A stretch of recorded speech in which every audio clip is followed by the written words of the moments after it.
आप क्या कर रहे हैं? सिया ने हिचकिचाते हुए आवाज में पूछा। उसकी आवाज में एक अलग सा ठहराव था।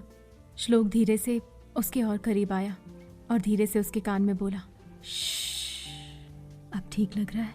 जलन कम हुई या डॉक्टर के पास चलना है?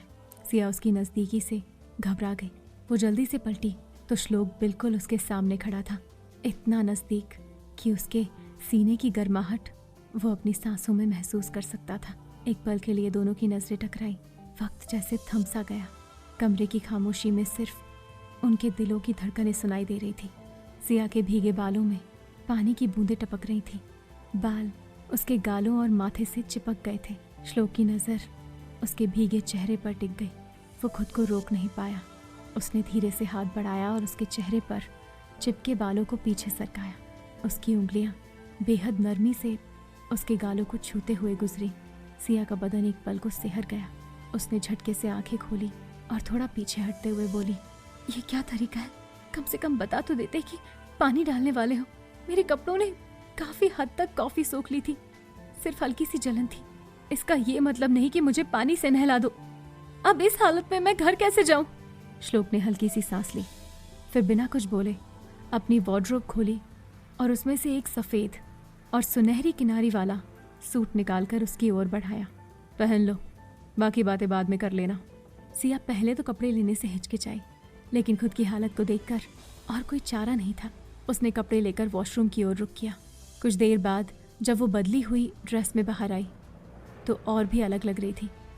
सूट के मुलायम कपड़े में उसका सौम्य रूप और निखर गया।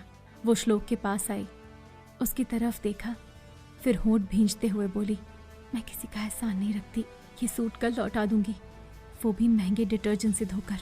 और फिर अंदर जाकर उसने ड्रेस उठाई और बाहर आकर श्लोक की तरफ घूरते हुए एक बार फिर बोली, बस थोड़ा सा काम बाकी है, ये ड्रेस भी आज के आज ही बना दूंगी। श्लोक उसकी पीठ की ओर देखता रह गया। जाने अनजाने उसके होंठों पर एक मुस्कान तैर गई। बिल्कुल पागल है, वो बुदबुदाया। सिया श्लोक के घर से निकल तो गई, पर उसे इस बात का बिल्कुल अंदाजा नहीं था कि कोई उसे दूर से देख रहा था। सिया टैक्सी के अंदर बैठी हुई वहां से चली गई, लेकिन वहीं गाड़ी में बैठा अभिमन्यु दूर से उसे हैरानी से देख रहा था। अभिमन्यु उससे पहले कुछ करता, अचानक उसका फोन बजा। फोन पर अपनी नई गर्लफ्रेंड का नाम देखकर जैसे अभिमन्यु को सांप सूंघ गया। उसने फोन उठाया और कहा, हाँ कहो। फोन की दूसरी तरफ से एक आवाज आई, क्या हुआ अभिमन्यु? सुबह से तुमने मेरा फोन नहीं उठाया? अभिमन्यु ने अपना सर पकड़ा और कहा, हाँ मैं अभी आ रहा था। फोन की दूसरी तरफ से लड़की ने कहा, तुम फिर सिया से मिले? तुम्हारी आवाज में हिचकिचाहट नजर आ रही है। अभिमन्यु ने अपना सर पकड़ते हुए कहा, वो बस मुझे दिखाई दी किसी के घर के बाहर। फोन की दूसरी तरफ से लड़की ने कहा, क्या तुम्हें उसके पास दोबारा जाना है? अभिमन्यु ने दांत पीसते हुए कहा, नहीं, मैं उसे छोड़ चुका हूं और जो सिया ने किया है उसके बाद मैं कभी उसे माफ नहीं कर सकता। अभिमन्यु ने कॉल काटा, पर फोन की दूसरी तरफ खड़ी उस लड़की के चेहरे पर मुस्कान आ गई थी। उसने कहा, ठीक जैसा चाहती थी वैसा ही हो रहा है। अब देखते हैं सिया कैसे बचती है। जहां सिया इस बात से अनजान थी कि उसकी जिंदगी पर किसी की बुरी नजर थी, वहीं श्लोक अनुराग से मिलने के बाद अपने साथ हो रहे ब्लैकमेल के बारे में उसे बता रहा था। ऑफिस में बैठे श्लोक ने अनुराग को कल रात हुई सारी घटना के बारे में बताया, जिसे सुनकर अनुराग ने कहा, तू पागल हो गया क्या? तू चाहे तो उस ब्लैकमेलर की धज्जियां उड़ा सकता है। श्लोक ने अपने लैपटॉप की तरफ देखते हुए कहा, मुझे बहुत अच्छे से पता है, पर इसमें मजा कहाँ? मुझे उस लड़की के बारे में जानना है। अनुराग श्लोक के साथ बैठते हुए बोला, तुझे मैंने कभी किसी लड़की के लिए इतना पागल नहीं देखा। ब्लैकमेलर से हाथ मिलाने की सोच रहा है? अनुराग ने श्लोक की तरफ देखा और कहा, देख सीधी सी बात है, तूने आज तक किसी लड़की की परवाह नहीं की, न किसी लड़की को अपने करीब आने दिया, तो ये लड़की इतनी खास क्यों है? श्लोक ने अपने हाथ में रखी उस ब्रेसलेट को देखा जो उस रात उस अनजान लड़की से श्लोक के पास रह गया था। श्लोक ने उसे देखते हुए कहा, मुझे नहीं पता, पर मुझे बस वो लड़की चाहिए। तू उस ब्लैकमेलर का पता लगा और उस लड़की का भी। जहां श्लोक ने उस लड़की को ढूंढने के लिए हर कोशिश कर ली थी, वहीं सिया के लिए नए रास्तों पर कुछ नई मुसीबतें भी तैयार थीं, और उनमें से एक मुसीबत ने सिया की जिंदगी में कदम रख लिया था, जिसका उसे अंदाजा भी नहीं था। दोपहर हो चुकी थी। बाजार में आम दिनों से भीड़ कम थी। सिया अपनी दुकान के एक कोने में बैठी शांति से वही ड्रेस सी रही थी जो श्लोक ने उसे गुस्से में थमा दी थी। वो ड्रेस उसकी उम्मीदों की चाबी थी और अपमान की वजह थी। हाय, एक मुलायम पर बनावटी आवाज ने उसका ध्यान तोड़ा। सिया ने सिर उठाया तो सामने वान्या खड़ी थी, मुस्कुराती हुई, लेकिन उसकी नजरें पैनी थी और उस ड्रेस पर जमी थी जो सिया के हाथ में थी। ये ड्रेस?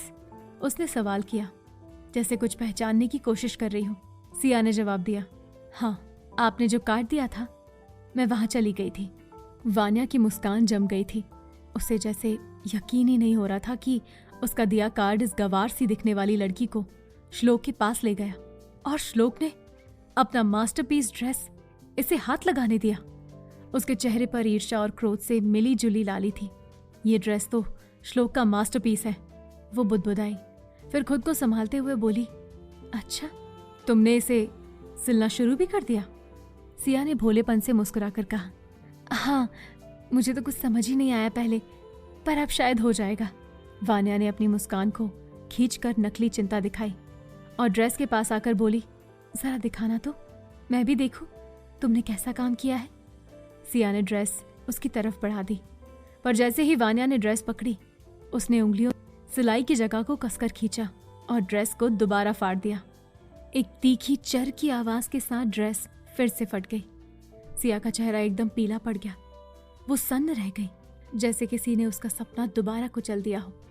वान्या ने झूठी शर्मिंदगी ओढ़ते हुए तुरंत कहा, ओह सॉरी, शायद मेरे नाखून फंस गए, पता नहीं कैसे।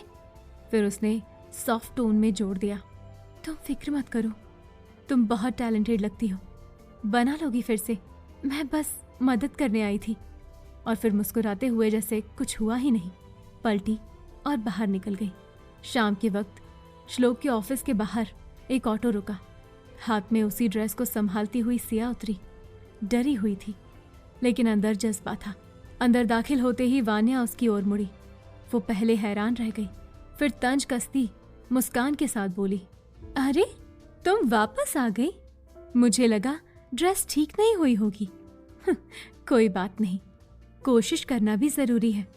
वान्या उसे जानबूझकर श्लोक के ऑफिस तक ले आई।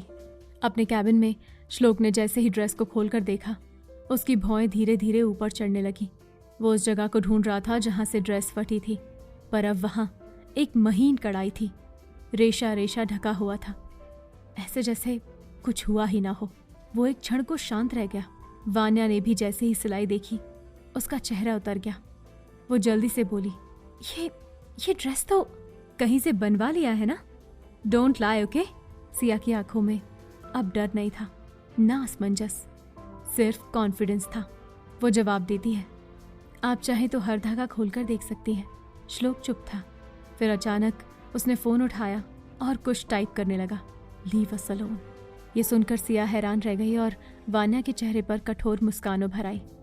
सिया टूटा हुआ ख्वाब लेकर यहाँ से जाने लगी, लेकिन तभी श्लोक बोला, रुको, तुम कहाँ जा रही हो? फिर उसने वान्या की तरफ देखते हुए कहा, Vanya, leave us alone. Vanya सन्न रह गई। व्हाट? उसकी आवाज में हिचक, गुस्सा और अपमान सब एक साथ था। श्लोक अब उसकी तरफ देखे बिना फिर दोहराया, आई सेड लीव। गुस्से में फुंकारती वान्या ने मुट्ठियां भींच ली और दरवाजा जोर से बंद करके बाहर चली गई। अब कमरे में सिर्फ श्लोक और सिया थे। सिया की सांसें थोड़ी तेज हो गई। उसे समझ नहीं आया कि अब श्लोक क्या कहेगा, क्या करेगा। श्लोक ने ड्रेस को फिर से उठाया और उसकी उंगलियां उस कढ़ाई पर फिर दौड़ने लगी।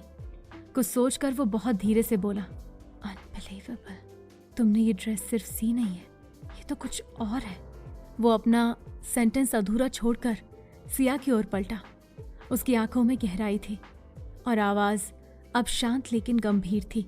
वहीं सिया के अंदर एक तूफान मचा हुआ था। श्लोक अब भी ड्रेस को देख रहा था। उसकी उंगलियां उस कढ़ाई पर घूम रही थी, जैसे किसी राज को पढ़ने की कोशिश कर रहा हो। वो बहुत धीरे से बोला, मैंने कभी नहीं सोचा था तुम ऐसा कुछ कर सकती हो। सिया का दिल तेजी से धड़कने लगा। ये पहली बार था जब श्लोक ने उसकी तारीफ की थी, बिना किसी ताने और बिना किसी शक के। श्लोक आगे कहता है, perfect detailing, original thought. Siya की आंखें चमक उठी। फिर श्लोक सीधा उसकी आंखों में देखते हुए बोला, तुम सेमिनार में आ सकती हो। सिया की आंखें खुली की खुली रह गई। एक पल को जैसे कुछ समझ ही नहीं आया उसे। फिर वो अचानक उछलते हुए चिल्लाई, हाँ, थैंक यू। उसकी आवाज पूरे ऑफिस में गूंज गई। श्लोक हल्के से मुस्कुराया। हालांकि उसकी आंखों में अब भी वही ठंडी गंभीरता थी, मगर होठों के कोने हल्के से उठे हुए थे। सिया को अपनी हरकत का एहसास हुआ। वो फौरन संजीदा होती हुई धीरे से बोली, सॉरी। फिर उसने अपना बैग खोला और सफेद सूट निकालकर श्लोक की तरफ बढ़ाते हुए कहा, ये जो आपने सूट दिया था डिटर्जेंट से नहीं धोया, ड्राई क्लीन करवाया है। श्लोक सधी हुई आवाज में बोला, श्लोक मेहता दी हुई चीज कभी वापस नहीं लेता। सिया कुछ पल के लिए उसे देखती रहती है, फिर नजरें चुराते हुए मुड़ी। दरवाजे तक पहुंची तो अचानक उसकी चाल में थोड़ा नखरा आया। उसने श्लोक की नकल करते हुए आवाज में गहराई भरकर कहा, श्लोक मेहता दी हुई चीज वापस नहीं लेता। और खुद ही हंसी दबाते हुए बाहर निकल गई। क्या वान्या सिया को इतनी आसानी से सेमिनार का हिस्सा बनने देगी? जानने के लिए सुनिए इस कहानी का अगला भाग।